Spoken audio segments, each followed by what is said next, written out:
food that's on our table. With today's industrialized method of food production, is what we eat really safe? How are genetically modified organisms and factory farms affecting our food? Genetically modified organisms, GMOs, pose unparalleled threats. Nothing like them has ever existed in the entire course of life on this planet. The campaign of ignorance that is currently being waged by the FDA is so insidious that the FDA actively opposes the honest labeling of genetically modified foods. Every single independent study conducted on the impact of genetically modified food shows that it damages organs, it causes infertility, it causes immune system failure, it causes holes in the GI tract, it causes multiple organ system failure when it's eaten. It causes a variety of changes, some of which we can't even guess at, as new proteins are coded for by the altered DNA that we've never seen before. We are playing with genetic fire. Genetic engineering is a process where scientists take genes from one species and force it into the DNA of other species. Even though there's been very little study on the health dangers, there's been sufficient evidence of harm to cause the American Academy of Environmental Medicine to say all doctors should prescribe non-GMO diets to everyone. They say that the animal feeding studies link GMOs to reproductive problems, immune system problems, accelerated aging, organ damage, gastrointestinal distress, dysfunctional regulation of cholesterol and insulin, to name a few. These genetic systems, just in the last 5 years, have been shown of all higher plants and animals are far, far more complex than ever was believed. And so it turns out that in the splicing process, that mutations occur and can cause immune system problems. And this has been the biggest problem and has been shown a number of times. An immune response is a reaction to something that's foreign that the body doesn't recognize and tries to push out. By definition, genetically modified foods have something foreign. When genetically modified soybeans were fed to rodents, we've seen changes in the testicles changing from pink to blue, changes in the sperm cells, changes in the uterus and ovaries, in the DNA functioning of the embryo offspring. We've seen smaller babies, a death rate that's 5 times that compared to controls. Sterile babies, even babies with hair growing in their mouths. And this has been done by government scientists as well as independent scientists who are at the top of their field. American people are beginning to become more aware and wake up to the fact that their government has been corrupted by corporations and the food that they're feeding themselves has possibly serious human health risks. The 1992 policy of the FDA claims that the agency is not aware of any information showing that GMOs are significantly different. And on the basis of that sentence, they said no testing was necessary, no labeling was necessary, and companies like Monsanto, that makes most of the genetically modified food products, they can determine if their genetically modified foods are safe. The most common reason why they genetically engineer crops is so that they don't die when sprayed with herbicide. No genetically modified crop can grow unless it's attached to some kind of a pesticide. Those pesticides, more and more, are in these plants. They may have killed the weeds, they may have killed the insects, but the product is still on the plants, and if it's washed off, then it's in the water, it gets into the lakes, it gets into the oceans, it's everywhere. And it's toxic, it causes cancer, it also causes endocrine disruption. That's a technical term for change of hormones. They don't even want to label that this is genetically modified. The milk is genetically modified, or the crop is genetically modified. They say, if we label that, we won't be able to sell it because people won't buy it. Of course, people won't buy it because people don't want it. The reason why we have 170 million acres of genetically engineered corn and soybeans and cotton and canola oil and sugar beets in the United States is because it doesn't have to be labeled. In the European Union, where labeling is required, There's almost no genetically engineered food on store shelves, in restaurants. There's almost none of it planted. Today, more than 50 countries around the world allow labeling of genetically engineered foods.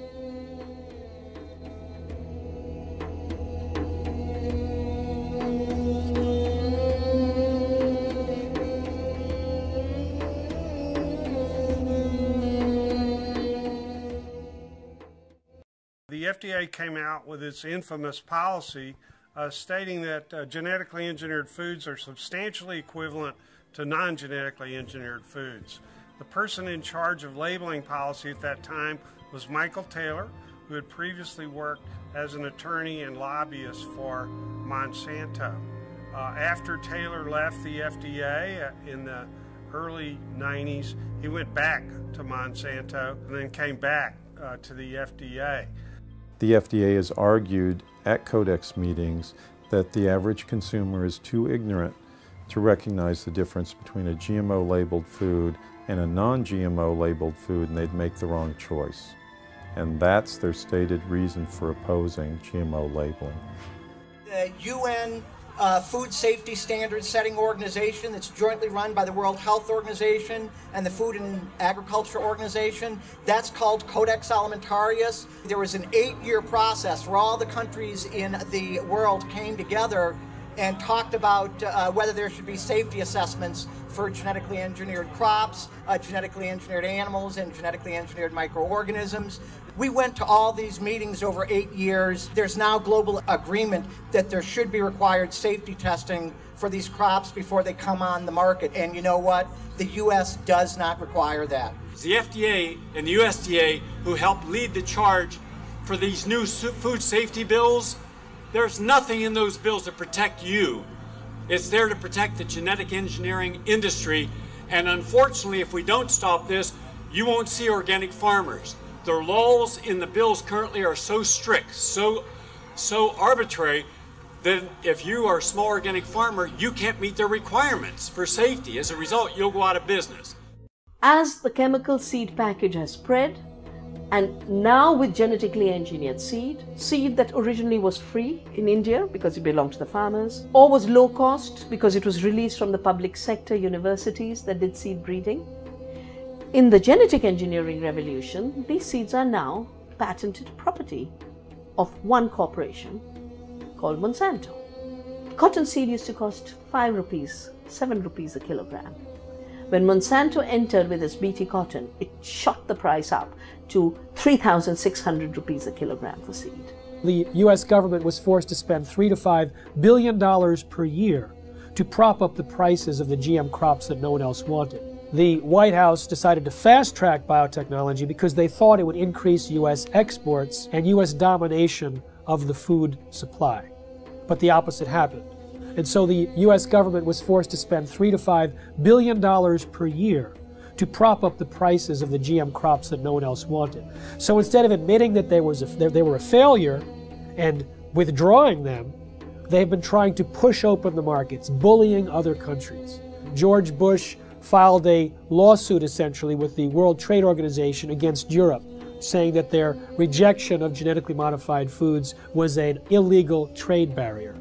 We know from WikiLeaks that the entire State Department apparatus has been used to try and push GMOs into other countries. In fact, the U.S. ambassador to France suggested that the United States create a hit list to retaliate against those players in Europe that were rejecting GMOs. Over and over again, the U.S. government has proved that their agenda is to promote biotechnology at any cost. The GMO standards are being passed at the Codex level because, frankly, through lies. They're telling them that they're safe crops, that they're safe food products. They don't need to be labeled. We've been fighting for years to get mandatory labeling of GMO foods. We almost succeeded. But what happened is, at the last Codex meeting in Geneva, is that the U.S. tried to force this issue and actually called for a vote of this issue, and they lost. They actually lost because they wanted to use it as a bargaining chip for WTO, World Trade Organization, trade dispute to ram GMO foods down the mouths of the European Union, China, and Russia, and they lost. NAFTA, the North American Free Trade Agreement, it basically forced corn that was largely genetically engineered into Mexico and took a couple of million farmers off the land because they couldn't compete with U.S. subsidized corn. And so the amount of millions of metric tons that was pushed into Mexico, some of it was planted, and it's genetically engineered, and it has cross-pollinated with the indigenous corn varieties in Mexico, which are the source of the genetic diversity of corn in the world. So it's a treasure that has been polluted. In India, 250,000 farmers have committed suicide because they cannot sustain input costs. The majority of farm suicides in India are in the cotton belt. 84%, according to our study done in Vidarbha, are linked to purchase of BT cotton seeds. So we call these seeds of suicide. The poor people, the poor small peasant, was wiped out right in the beginning because they couldn't afford these chemicals. Shamla's fields were once fertile, but now they bring her only sadness. Her husband Chandar owed over $5,000 in debts and was hoping for heavy rains this season. 3 days ago, she tells me, he hung himself here. Ironically, the rains came a day after he died. The most comprehensive analysis of GMOs shows that they actually reduce yield. But sustainable technologies, they can increase yield by an average of 79%. GMOs are stealing the money away from these more appropriate technologies. The ISTAD report proved that organic and sustainable agriculture had the same and higher yields than conventional, chemical-intensive, genetically engineered crops. These herbicides are actually having a major impact in killing the beneficial soil microorganisms in the soil. As a result of the loss of beneficial soil microorganisms, not only have the yields gone down, but there's been a dramatic increase in the rise of crop diseases, which are infecting corn and soybeans in the U.S. For one example of many, in 2001, a small California biotech company called Epicite patented a gene, which causes both men and women who eat it, in the form of any product, to produce antibodies to sperm. If the men eat the Epicite gene, they produce antibodies to their own sperm, rendering them irreversibly sterile. If women eat the Epicite gene, when they have intercourse, their bodies produce antibodies to the sperm that has been deposited, and they become infertile through the destruction of the sperm. Now, DuPont and Monsanto formed a joint venture, purchased the Epicite firm, and, quote, commercialized the Epicite gene. Do you want to know if the food that you're eating contains the Epicite gene? Sure you do. How about the food that your children are eating, or your grandchildren? Sure you do. But the FDA, the Fraud and Death Administration, has made sure that under current laws, it is illegal for you to have that information.